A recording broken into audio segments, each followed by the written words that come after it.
Welcome, brave adventurers, to the enchanting world of AFK Journey.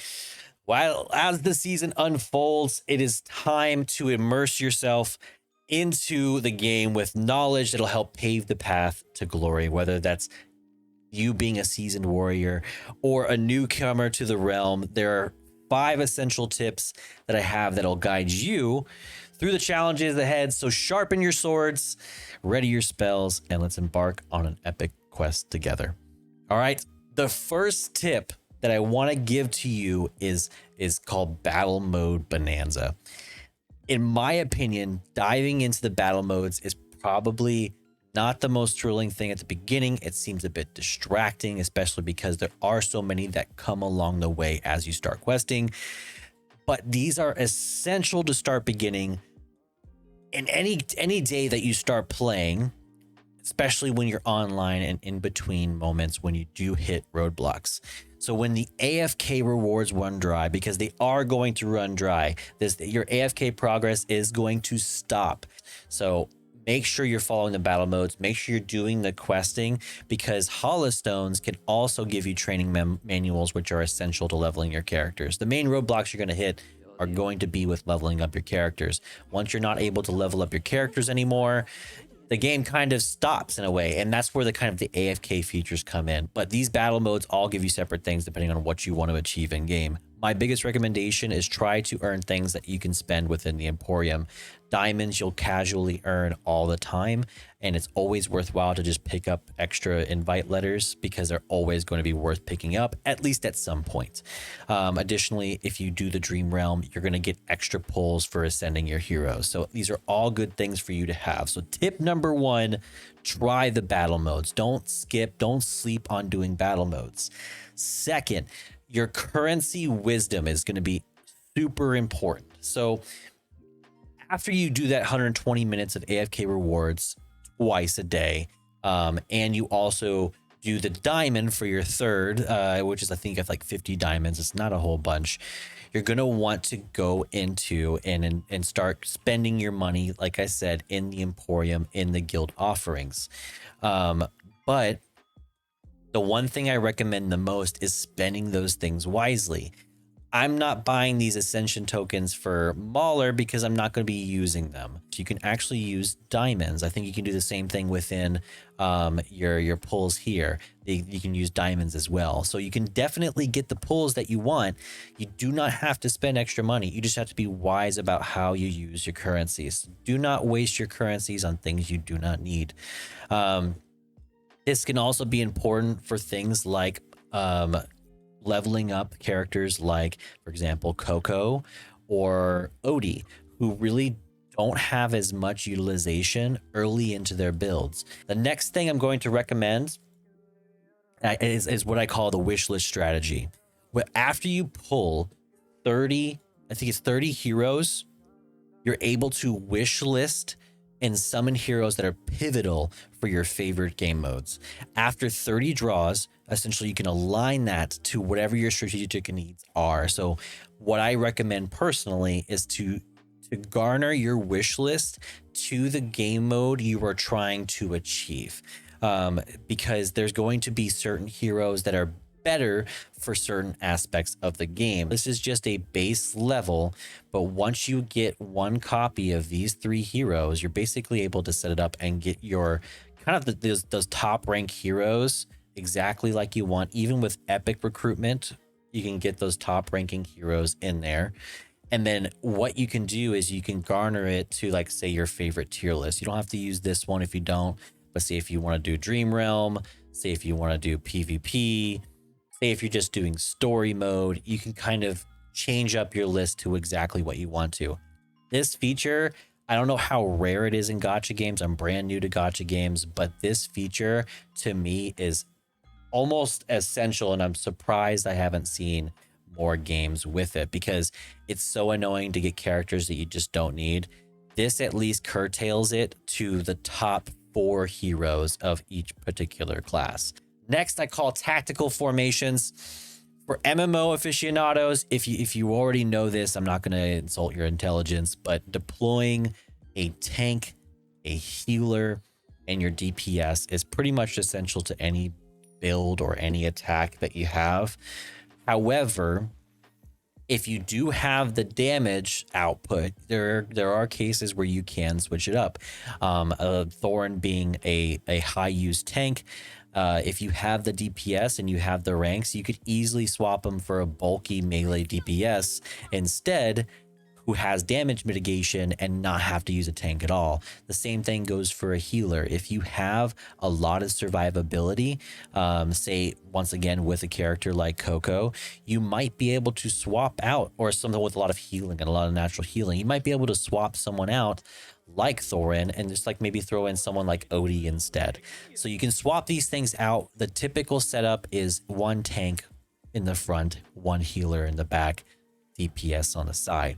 But there's one important tip that I think a lot of people skip in this guide, or guides like this, is that they go, well, this is how you want to arrange things.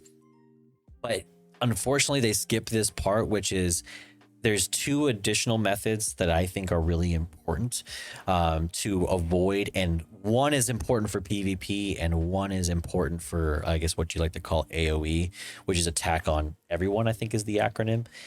What this means is you do not want to stack your characters haphazardly, especially when you're going to be facing characters who have an AoE DPS. Additionally, this is the PvP aspect of it. There are a couple characters like Vala, which can attack your back row. And so if you're sitting there with a full back row and you have someone like your healer or your weakest DPS there without any sort of protection, it's not really going to help you out a bunch. So I highly recommend that whenever you're positioning your heroes, especially someone like your healer, that you're placing them with somebody who can either stun or displace your targets, knock back, or maybe just even absorb the damage. My go-to personally is Cecia.